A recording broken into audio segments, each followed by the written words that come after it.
فوراً مولا کے قاصد سے کہا کہ مجھے ضرور نصرت امام کے لیے جانا چاہیے. صرف یہ ایک شخص نہیں پہنچا بلکہ اپنے دو بیٹے عبداللہ اور عبید اللہ کو لے کر مکے کی طرف فوراً روانہ. تو پتا چلا قاصد ایک ہے، امام کا خط بھی ایک ہے، لیکن ریاکشن چار طرح کے ہیں. کسی نے ساتھ دینے کا وعدہ کیا، کسی نے صبر کرنے کے لیے کہا، کسی نے کہا میں آؤں گا لیکن ابھی نہیں بعد میں آؤں گا، کسی نے مولا سے خیانت کی اور مولا کے سفیر کو حاکم وقت کے حوالے کر دیا. جب خط ایک ہے، امام ایک ہے، تو ریاکشن الگ الگ کیوں؟ اچھا چلے یہ تو خط کی بات ہے، چھوڑیے. امام نے مکہ میں، اور مکہ سے جب امام نکلے ہیں کربلا پہنچنے تک امام نے کئی لوگوں سے ڈائریکٹ ملاقاتیں کی. یہاں پر بھی چار طرح کے ریاکشن. ایک ریاکشن ہے جیسے حضرت زہیرتین کا ہے، مولا نے ان سے ملاقات کی، دعوت دی تو انہوں نے فوراً دعوت کو قبول کیا اور امام کے ساتھ ہو لیے. یہ پہلا ریاکشن. دوسرا ریاکشن، مولا جب عبید اللہ بن حر جوحفی جیسے لوگوں کے پاس پہنچے تو خود کہتا ہے کہ مولا میرے پاس آئے اور اکیلے نہیں آئے، آپ کے ہمراہ چھوٹے چھوٹے بچے بھی تھے. امام جب ملاقات کے لیے پہنچے اس شخص سے تو اپنے ساتھ چھوٹے بچوں کو لیا. یہ خود کہہ رہا ہے کہ امام جب مجھ سے ملاقات کے لیے آئے تو امام کے ساتھ چھوٹے چھوٹے بچے تھے. امام نے کہا ہماری نصرت کے لیے چلو. اس نے کہا مولا میں تو نہیں جا سکتا، ہاں ایک کام کر سکتا ہوں، یہ تلوار ہے، یہ گھوڑا ہے، یہ مال ہے، یہ ساری چیزیں آپ کے حوالے کرنے کے لیے تیار ہوں، میں خود چلنے کے لیے تیار نہیں ہوں. امام نے کہا ہمیں تمہارے مال کی، تمہارے گھوڑے کی، تمہارے تلوار کی ضرورت نہیں ہے، ہمیں تمہاری جان کی ضرورت ہے. اس نے کہا مولا جان میری تیار نہیں ہے. اسی طرح سے کچھ لوگ اور بھی کچھ لوگ ملے راستے میں.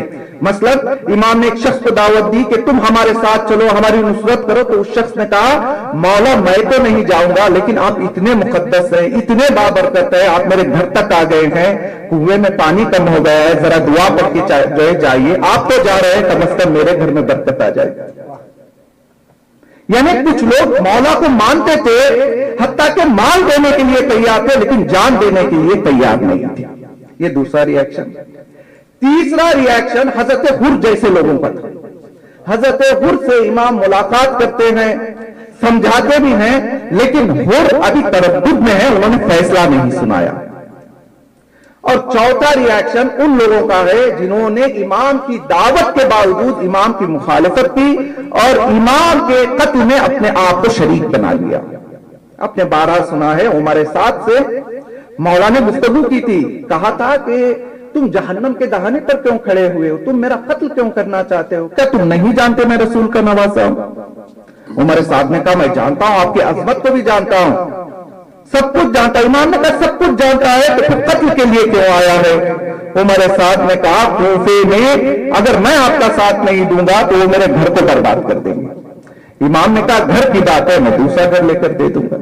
اس نے کہا نہیں گھر کی بات نہیں ہے، اگر میں آپ کے ساتھ جنگ نہیں کروں گا تو میرے باغات کو مٹا دیں گے. امام نے کہا باغات کی بات ہے، میں تجھے جنت میں باغات دوں گا. اس نے کہا دیکھیے اصل بات ابھی میں بول دیتا ہوں، نہ مسئلہ گھر کا ہے نہ باغ کا ہے، مجھ سے وعدہ ہوا ہے کہ اگر آپ کو شہید کروں گا تو ملک رائے کا حاکم بنایا جاؤں گا. امام نے کہا جس ملک رائے کے لیے تو میرا قتل کرنے کے لیے یہاں آیا ہے، مجھے پتا ہے کہ تجھے ملک رائے کا گندم بھی نصیب نہیں ہوگا. یہ بدبخت کربلا کے میدان میں کھڑا ہو کر وقت کے امام کا مذاق اڑاتا ہے اور کہتا ہے کہ اگر گندم نہیں ملے گا تو میں جو سے کام چلا لوں گا. دیکھا آپ نے امام کے خط کے چار الگ الگ ریاکشن.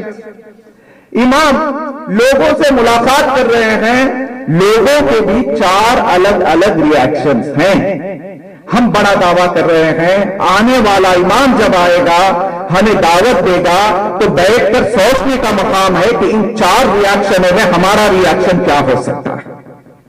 یہ جو الگ الگ ریاکشنز نکلے ہیں نا، یہ بھی دعویٰ کرنے والے تھے. امام اگر چاہنے والے نہ ہوتے تو امام خط کیوں لکھتے؟ چاہنے والے تھے. عمر سعد تو صحابی کا بیٹا بھی ہے، عام شخص نہیں ہے. کوفہ میں معلم قرآن بھی ہے، اس کے باوجود بھی ملک رائے کی لالچ میں آ جاتا ہے اور فرزند زہرا کے قتل کے لیے تیار ہو جاتا ہے. دیکھیں امام تو معلوم تھا، امام نے پہلے ہی کہہ دیا تھا جو میرے ساتھ چلے گا مجھے جان چاہیے. اور مکے سے نکلتے وقت بھی امام نے کئی لوگوں سے گفتگو کی. آپ نے 12 سنا ہے. عبداللہ بن عمر جس سے بیعت کا مطالبہ کیا گیا تھا، چھپتے چھپاتے مکہ میں مولا سے ملاقات کے لیے آتا ہے. آنے کے بعد کہتا ہے مولا مجھ سے بھی بیعت کا مطالبہ کیا گیا تھا، میں نہیں جا رہا ہوں، آپ بھی نہ جائیے. اس نے کہا مجھے معلوم ہے، میں نے آپ کے نانا سے سنا ہے کہ آپ کو شہید کر دیا جائے گا، اور میں نے دیکھا ہے کہ بارہا آپ کے نانا آپ کے سینے کا بوسہ لیا کرتے تھے. شخص کہتا ہے مولا نہ جائیے، میں بھی نہیں جاؤں گا، اگر آپ جا رہے ہیں تو میں آپ کے ساتھ نہیں چلوں گا، لیکن اتنا کر دیجئے ذرا اپنے پیرہن کو اوپر کر دیجئے، جس سینے کو رسول چوما کرتے تھے مجھے وہ سینے کا دیدار کرا دیجئے.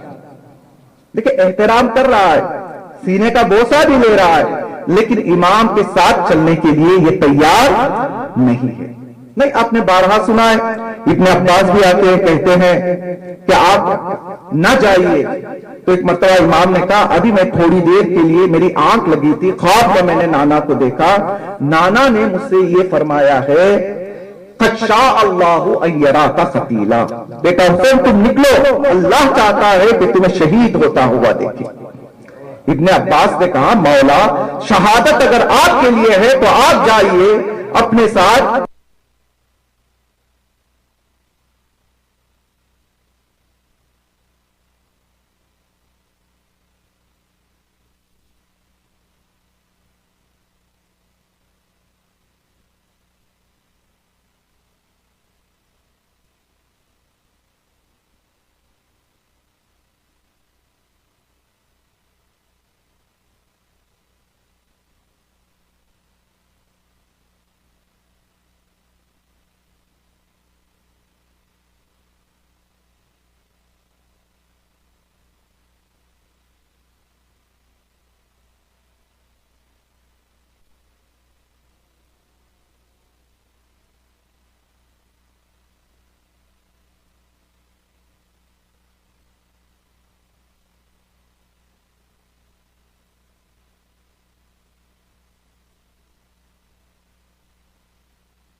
سلیمان نے اعجاز کے ذریعے اس شخص کو ہوا کے دوش پر سوار کیا اور یہ کچھ لمحوں میں ہندوستان پہنچ گیا.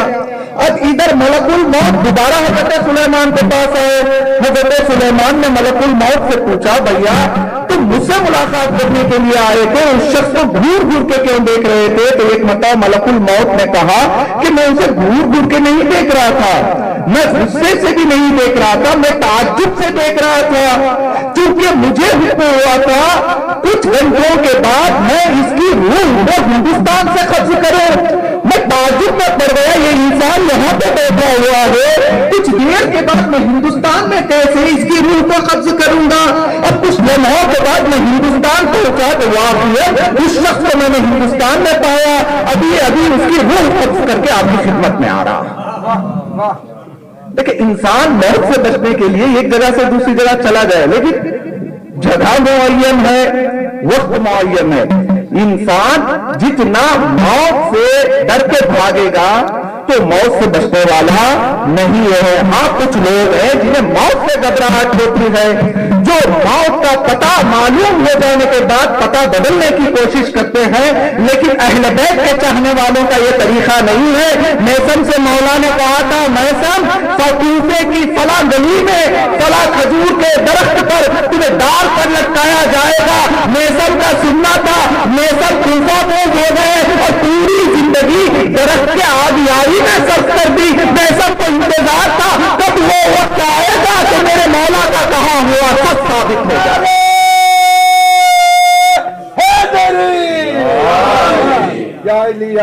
جو حقیقی مومن ہوتے ہیں وہ موت سے گھبراتے نہیں ہیں.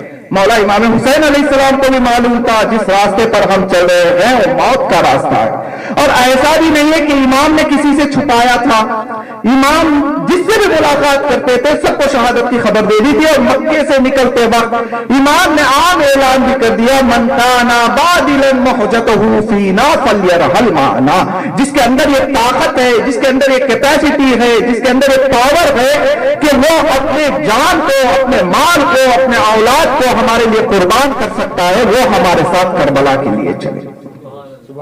اور ایسا بھی نہیں ہے کہ کربلا کوئی ناآشنا جگہ ہے, اچانک سے امام کربلا پہنچ گئے. نہیں, آپ نے تاریخ میں 12 سنا بھی ہوگا کہ ہر نبی کا جب بھی کربلا سے گزر ہوا ہے اسے امام حسین علیہ السلام کے شہادت کی خبر دی گئی تھی.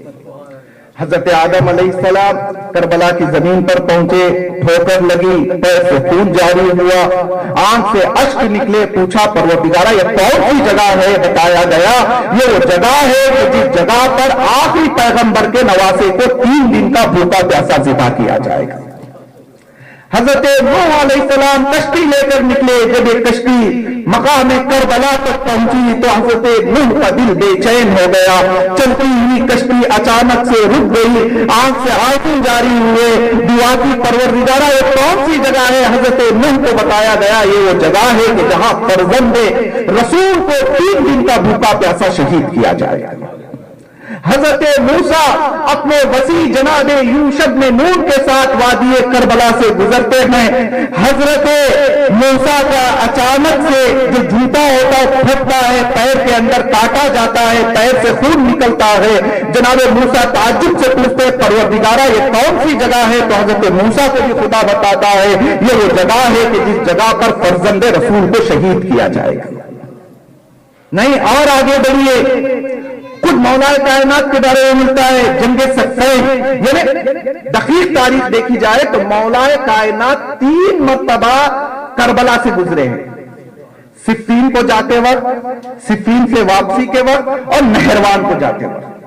مولا کائنات 3 مرتبہ سرزمین کربلا سے گزرے. جب صفین سے واپس پلٹ رہے تھے تو مولا جب اس مقام پہ پہنچے کہ جہاں پر مولا امام حسین علیہ السلام کو شہید کیا جانے والی جگہ تھی, تو مولا اپنی زبان سے کہتے ہاں ہونا یہی وہ جگہ ہے, ہاں ہونا مسار الشاق.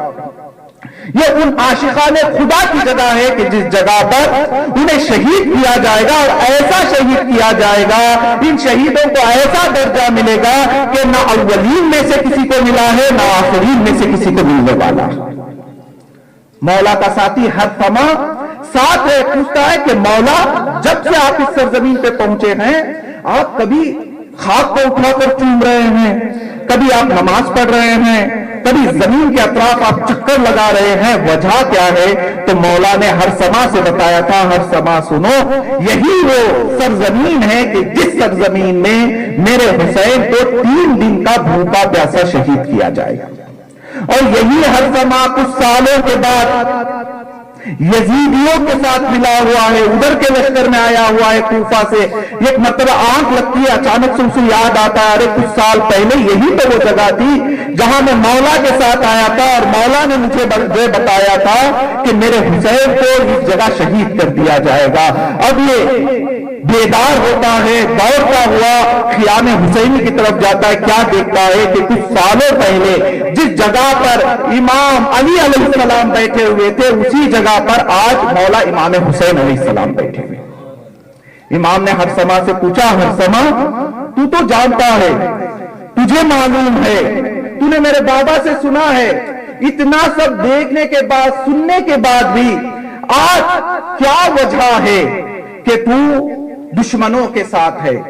تو ہر سما کہتا ہے کہ مولا مجھے معلوم ہے حق آپ کے ساتھ ہے، مولا مجھے معلوم ہے کہ آپ حق پر ہیں، لیکن میں معافی چاہتا ہوں، اگر میں آپ کا ساتھ دوں گا تو یہ لوگ میری دنیا برباد کر دیں گے۔ امام نے پھر بھی کہا کہ ساتھ نہیں دینا ہے تو ساتھ نہ دے، لیکن میری ایک درخواست یہ ہے کہ اتنی دور چلا جا کہ میں جب صدائے استغاثہ کو بلند کروں تو وہ صدا تیرے کانوں تک نہ پہنچے۔ دیکھیں خط کے کتنے ریاکشنز میں نے بتائے، 4 ریاکشنز۔ مولا ڈائریکٹ کچھ لوگوں سے ملاقات کرتے ہیں، ریاکشنز کتنے ہیں؟ 4 طرح کے۔ یا وہ لوگ ہیں جو 100% مولا کا ساتھ دینے کے لیے تیار ہیں، یا وہ لوگ ہیں کہ جن کے دل میں مولا کی محبت تو ہے لیکن پوری محبت نہیں ہے، اپنے فائدے کے لیے۔ مولا میرے لیے دعا کر دیجئے، ہاں میں آپ کے لیے کیا کر دوں گا۔ دیکھیں یہ لمحہ فکریہ ہے، یہ ریاکشن امام کے آنے کے بعد ہمارا کیسا ہوگا ہمیں یہیں بیٹھ کر سوچنا ہے۔ ہم نے امام حسین علیہ السلام کو کس لیے اپنی زندگی میں رکھا ہے؟ کیا وقت پڑے تو ہم امام حسین علیہ السلام کے راستے کے لیے جان دینے کے لیے تیار ہیں، یا اپنا مال لٹانے کے لیے تیار ہیں، یا صرف مال کے لیے تیار ہیں، جان دینے کے لیے تیار نہیں ہیں؟ یا کچھ سخت حالات آ جائیں تو ہم بھی ایسے بن جائیں گے جیسے ہم نے کچھ دیکھا ہی نہیں ہے، چونکہ دیکھیں گے تو اپنا نقصان ہو جائے گا، اپنی زندگی برباد ہو جائے گی؟ یا کہیں ایسا تو نہیں ہے کہ اپنے فائدے کے لیے ہم وقت کے امام کے مقابلے میں کھڑے ہو جائیں گے؟ چونکہ روایت میں ہے آخری امام کا جب ظہور ہوگا تو کچھ لوگ جو پوری زندگی امام کے ظہور کی دعا کر رہے تھے وہ خود سب سے پہلے امام کے مخالفین بن بیٹھے۔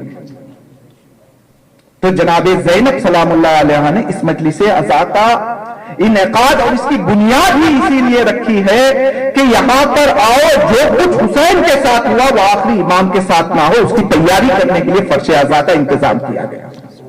یہاں پر آئے انسان، بیٹھنے کا بھی ثواب ہے، اگر آنکھ سے آپ آنسو جاری کریں گے تو اس کا بھی ثواب بیان کیا گیا ہے، لیکن اگر معرفت کے ساتھ گریہ ہوگا۔ معرفت کے ساتھ گریہ کا کیا مطلب ہے؟ یعنی میں مجلس سے آنے سے پہلے جیسا تھا، مجلس سے جانے کے بعد کچھ نہ کچھ چینجز میرے وجود میں آنا چاہیے۔ مجلس سے آنے سے پہلے بھی جھوٹ تھا، جانے کے بعد بھی جھوٹ ہے، مثلا نعوذ باللہ۔ آنے سے پہلے بھی دوستوں سے وفاداری نہیں تھی، جانے کے بعد بھی وہی حالت ہے۔ آنے سے پہلے بھی بیوی کے ساتھ بات کرنے کا طریقہ صحیح نہیں، جانے کے بعد بھی وہی طریقہ ہے۔ آنے سے پہلے بھی بچوں سے رویہ وہی ہے، جانے کے بعد بھی وہی ہے، تو پھر ہمارا آنے کا کیا فائدہ ہے، ہمارے جانے کا کیا فائدہ ہے؟ ثواب ضرور ملے گا، آپ آئے ہیں، یہاں بیٹھے ہیں، شہزادی کے مہمان ہیں، شہزادی خالی ہاتھ نہیں بھیجے گی، آپ کو ثواب ملے گا، لیکن معرفت کے ساتھ جو گریا۔ معرفت کا مطلب یہ ہے کہ عمل کے ساتھ عزاداری ہو، عزاداری صرف رسم و رواج نہ بن جائے۔ یہ عزاداری کوئی رسموں کی آماجگاہ نہیں ہے، بلکہ مقصد حسین کے ترجمانی کی صحیح جگہ ہے۔ یہاں آئے بیٹھنے والے کی ذمہ داری ہے کہ مقصد امام کو لوگوں تک پہنچائے، اور سننے والوں کی ذمہ داری ہے کہ صرف مقصد کو سن کے نہ چلے جائیں بلکہ اپنے پریکٹیکل لائف میں اس مقصد کو اپلائی کرنے کی کوشش کریں، چونکہ مجلس عزا میں یہ طاقت ہے کہ اس مجلس عزا میں اگر گنہگار بھی چل کر آئے تو وہ حر بن کر یہاں سے جا سکتا ہے۔ اور مجالس میں اس بات کا خاص خیال رکھنا چاہیے کہ کہیں ایسا نہ ہو کہ ہمارے کسی حرکت کی وجہ سے، ہمارے کسی ایکشن کی وجہ سے اگر کوئی حر بنتے بنتے رک جائے تو کہیں اس کے ذمہ دار ہم نہ بن جائے۔ مجالس عزا میں مقصد حسین کو سمجھانا چاہیے اور اس بات کی تیاری ہونی چاہیے کہ جو ری ایکشن مولا امام حسین علیہ السلام کے سامنے آئے کہیں ایسا نہ ہو کہ آخری امام کے سامنے بھی وہی ہے۔ اچھا سوال، 4 طرح کے ری ایکشنز الگ الگ کیوں تھے؟ دیکھیں کچھ پیمانے ہیں، ایک پیمانہ میں آج مختصر وقت میں بتا دیتا ہوں، انشاءاللہ کل سے یہیں سے گفتگو شروع ہوگی۔ ہم کیا کریں، کون سے لیسن ہم کربلا سے اپنی زندگی میں لے کر ڈھالیں کہ جن لیسنز کی وجہ سے ہماری زندگی بھی اس لائق بن جائے کہ ہمارا شمار امام کے ناصرین میں ہو جائے، اور صرف اچھی چیزوں کی طرف نہیں، وہ کون سی بری چیزیں ہیں جو ان لوگوں میں پائی جاتی تھی جس کی وجہ سے یہ وقت کے امام کے مخالفت میں آ گئے، کہیں ایسا تو نہیں وہ چیزیں میرے اندر بھی پائی جا رہی ہوں؟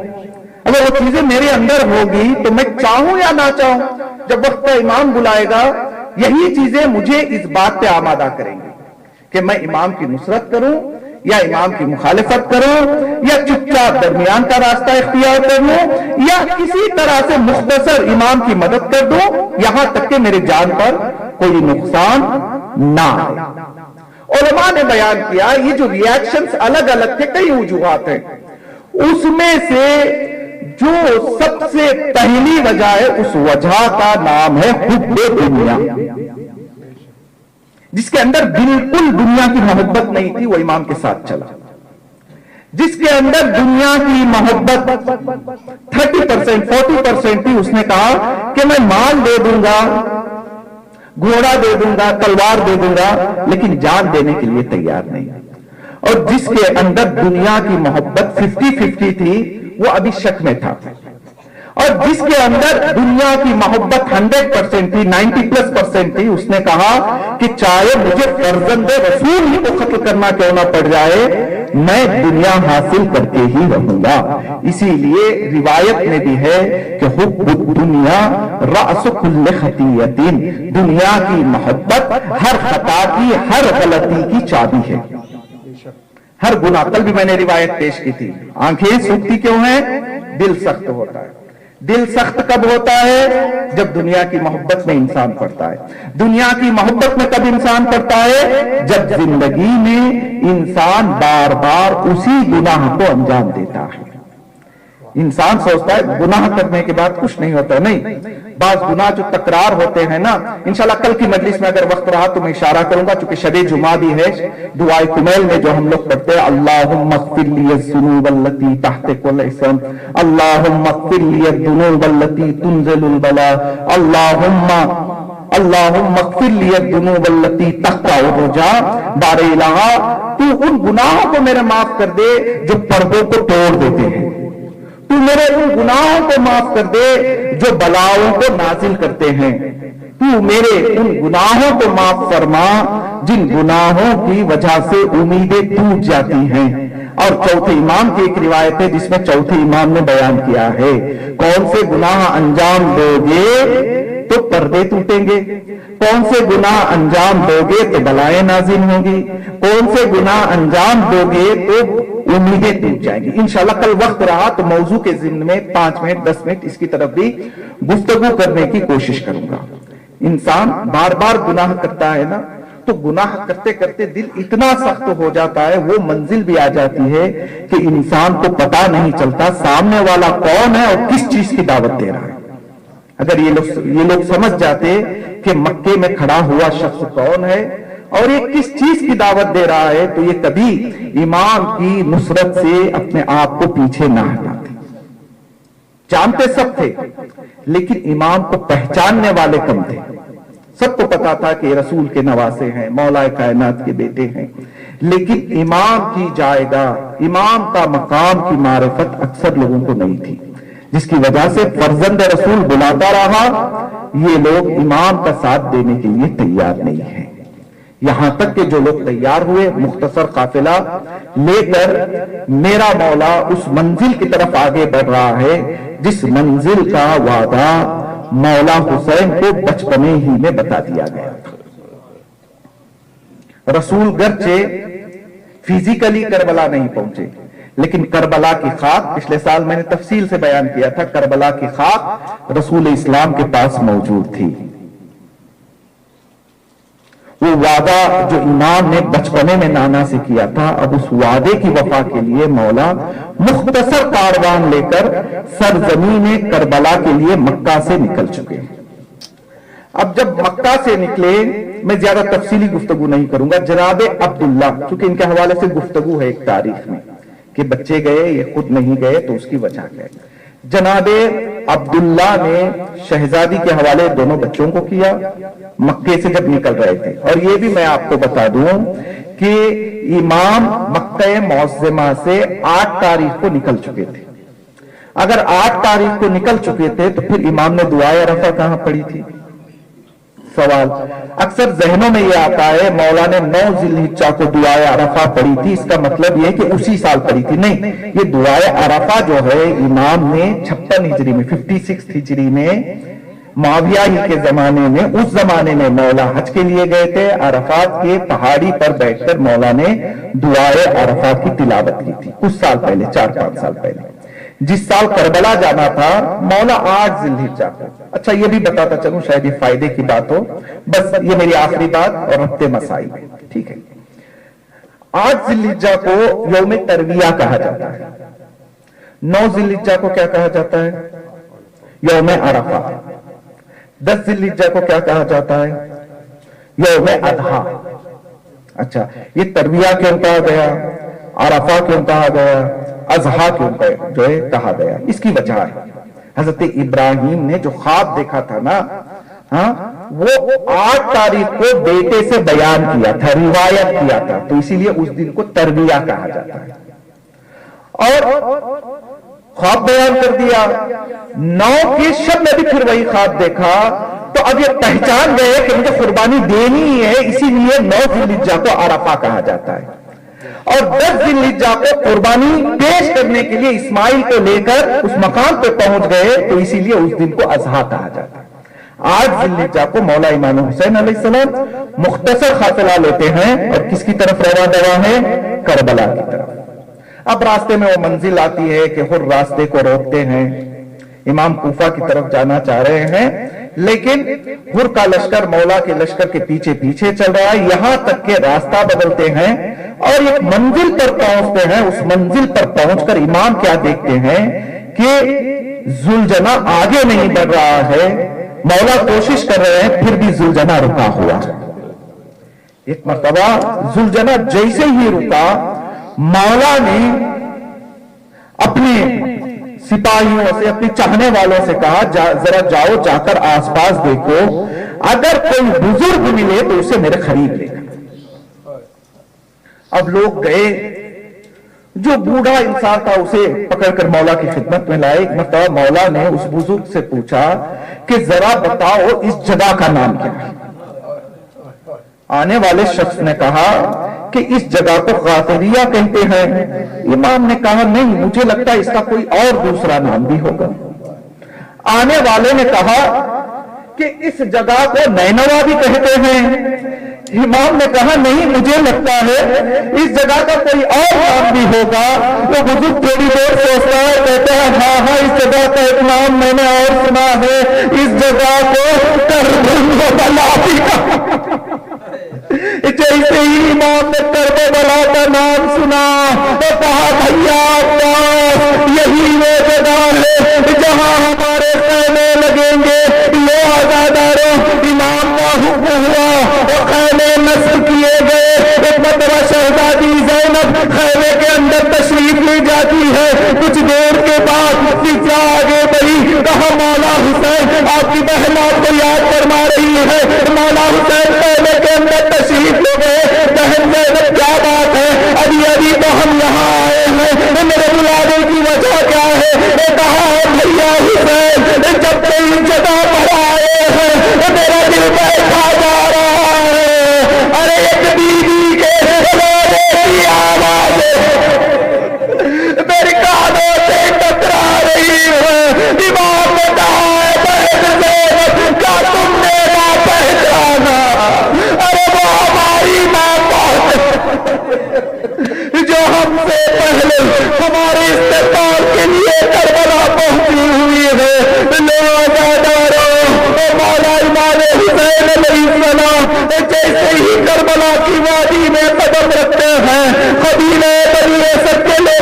بلاتے ہیں، مولا زمین کربلا کو قبیلے بنی اسد سے خریدتے ہیں، زمین کربلا کو علی اکبر کے نام پر تحریر فرماتے ہیں، تحریر فرمانے کے بعد قبیلے بنی اسد کو وصیت کرنا شروع کرتے ہیں، دیکھو ہم نے زمین تو خرید لی ہے، یہ زمین ہمیشہ ہماری نہیں ہوگی، ارے کچھ دنوں کے بعد یہی زمین ہوگی جس زمین پر بکھرے ہوئے لاشیں نظر آئیں گے، ہاں یہ زمین ہم تمہیں دوبارہ ہبا کرتے ہیں، لیکن 3 وصیتیں ہیں اے قبیلہ بنی اسد کے مردوں، جب ظالمین ہمارے شہداء کے لاشوں کو بے زور و غصن کربلا کے صحرا چھوڑ دے تو تم ذرا زحمت کرنا ہمارے لاشوں کو دفن کر دینا۔